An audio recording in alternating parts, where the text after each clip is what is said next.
a homicide to check in on every damn murder committed in this city, even though the case was invariably assigned to the precinct answering the call. He found most homicide cops grisly and humorless. His wife, Caroline, was fond of telling him that he himself was not exactly a very comical fellow, but Brown assumed that was merely a case of the prophet going unappreciated in his native land. In fact, he thought he was hilarious at times, as now, for example, when he turned to the police photographer and said, "I wonder who did the interior decorating here." The police photographer apparently shared Caroline Brown's opinion.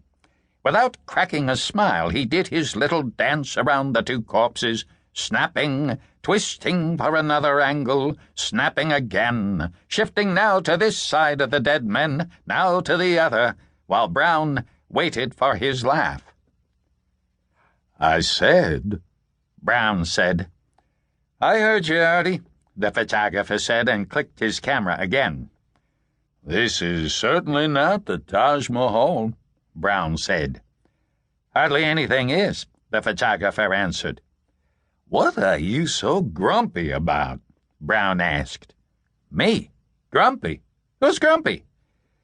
"Nobody," Brown said.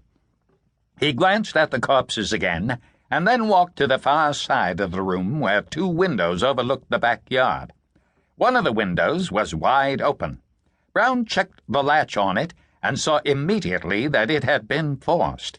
"Okay," he thought. "That's how one of them got in. I wonder which one, and I also wonder why. What did he expect to steal in this dump?" Brown leaned over the windowsill. There was nothing but an empty milk carton, a crumpled wad of waxed paper, and a flower pot on the fire escape outside. The flower pot had a dead plant in it. Brown looked down into the yard below.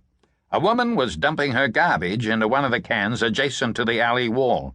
She accidentally dropped the lid of the can, clearly and resoundingly said, "Oh, shit," and stooped to retrieve it.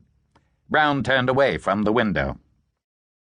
Monahan and Monroe, the detectives from Homicide, were just coming through the doorway. They were dressed almost identically, both wearing blue serge confirmation suits, brown shoes, and gray fedoras. Monroe was wearing a maroon knit tie. Monahan wore a yellow silk tie. Their shields were pinned to the breast pockets of their suit jackets. Monroe had recently begun growing a mustache, and the sparse collection of hairs over his lip seemed to embarrass him. He kept blowing his nose into his handkerchief, even though he didn't have a cold, as though trying to hide his unsightly brush behind the white cotton square. Monahan seemed even more embarrassed by the mustache than Monroe did.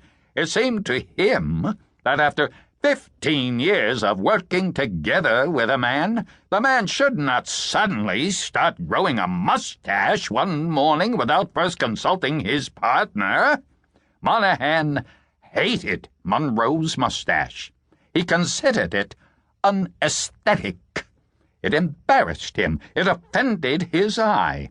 And because it offended his eye, he constantly stared at it. And the more often he stared at it, the more often Monroe took out his handkerchief and blew his nose, hiding the mustache. "Well, well, what have we got here?" Monroe said, blowing his nose. "Hello, Brown."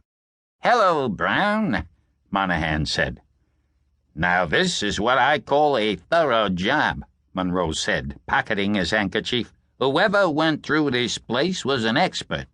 "A professional," Monahan said. "It almost looks like the police shook it down." "The fireman," Monahan said, and looked at his partner's mustache. Monroe took out his handkerchief again. "Must have wanted something pretty bad," he said, and blew his nose. "What could anybody want in this joint?" Monahan asked. "You know what you find in a joint like this?" "What?" Brown asked. "Cockroaches," Monahan said.